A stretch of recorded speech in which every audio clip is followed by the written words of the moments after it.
It's Platt, and today we try a beer inspired by Christmas. That's next to Platt's Beer of the Week.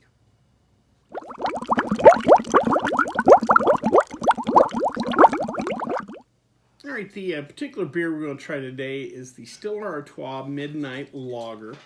A little backstory on Stella, more importantly, the brewery itself. Stella Artois, the beer that we know, it's been around for about 100 years or so, but the brewery dates back well over 600 years, kind of has rich history. Real quick, in 1366, the Den Hoom Brewery was established in Leuven, Belgium. Hopefully I'm saying all that right, but I don't have the best Belgian accent, so we'll go from there. But anyway, the brewery was established in 1366, and Belgium has a long history of breweries, so it's not crazy to think that there was commercial breweries back then. There were a few, and some have survived the test of time, including the Den Hoom Brewery. About 250 years later, a gentleman named Sebastian Artois in 1708 ended up becoming the head brewer at De Hoom. He gained a little bit of success, saved his money, and in 9 years, in 1717, he ended up buying the brewery and naming it after himself. It became Brewery Artois instead of Den Hoom. The family kept brewing beer the next couple of hundred years, kept growing and expanding, but they had not found their flagship beer until 1926. In 1926, they first brewed Stella Artois. The beer was originally a Christmas time beer. The term Stella is star in Latin, which goes for the star on top of your Christmas tree, Star of David. There's a lot of meanings for Christmas. So that was the birth of Stella Artois. The beer quickly became popular, so much so that it quit being a seasonal beer, became a year-round beer, and then by 1930 it was distributed through most of Europe. So the beer became a hit for them, and the Artois breweries finally found their flagship beer. Once you establish a flagship beer and have a growing brewery, then you become a more likely target for mergers, which is what eventually happened to Artois Brewery. First in 1988, they became part of the Interbrew conglomeration. That rolled into 2004, where they were then purchased or became part of the InBev conglomerate.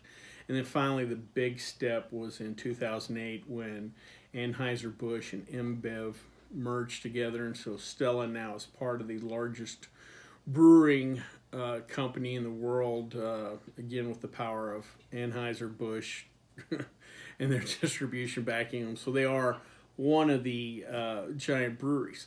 Oddly enough, they do not have a large line of beer. They pretty much dwindled down to the Stella Artois. They do have the Midnight Lager, which they just introduced recently. And besides those two, they also do a cider and a spritzer. But they don't have lagers or bocks or different beers. They're pretty much producing the stereotypical kind of light European lager. Well, before we try the Midnight Lager, let's check out the stats.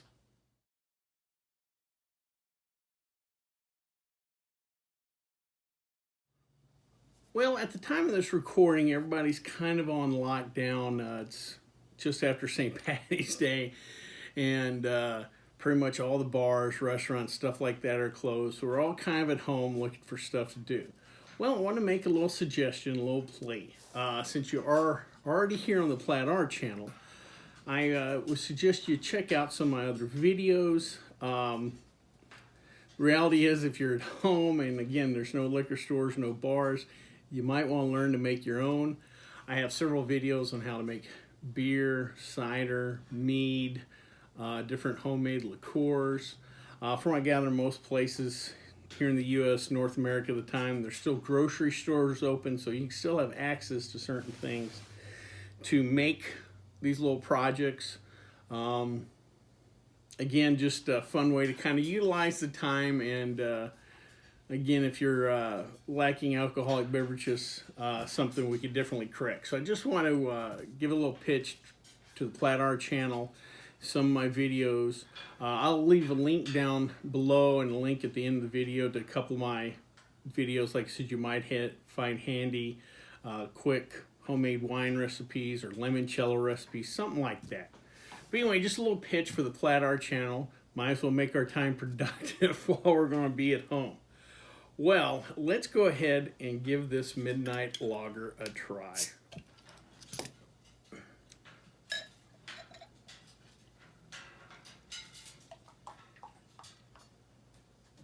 All right, we got, that is black, it is dark, nice finger plus head of kind of darkish khaki. Man, this thing looks like a stout almost. I get a little malt on the nose, but not a ton. Let's give her a sip.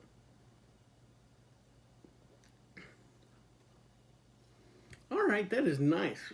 I get the dark malty notes, you know, a little bit of that coffee, a little bit of that espresso, a little bit of the chocolate, but it's not a lot.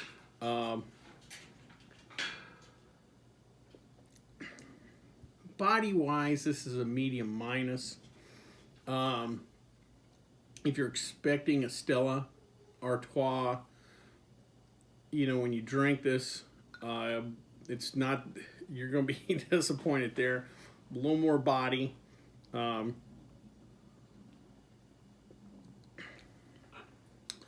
bit of sweetness. Not totally hop balanced. This is a sweeter beer. Not severely sweet, but you do get a little more of that punch on the tongue.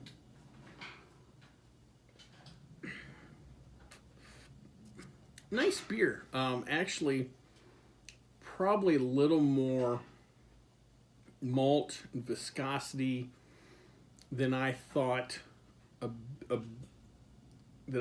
would get from this beer. I thought it was just Stella's kind of taking a dark lager, and that would be it. That this might be more almost in the Bock kind of vein, a lighter Bock, or Vision, something more of it like a Shiner Bock in a kind of way. You know, Shiner Bock, some people say, well, that's being a lager, or that's kind of what I was expecting, but that's not what I got here. There's definitely more substance to it, and I like that. Again, I kind of like the maltier beers.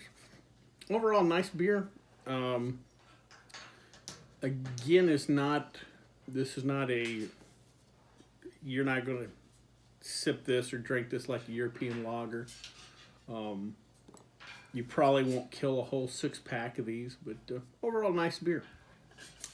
Well, I hope you liked this video. If you did, please subscribe down below. Also, please like the video because it lets YouTube know we're putting out good content. If you have any questions, comments, concerns, or you want to suggest a beer for me to try, please leave it in the comment section, or you can always contact me on the Twitter page. Well, until next time, bottoms up.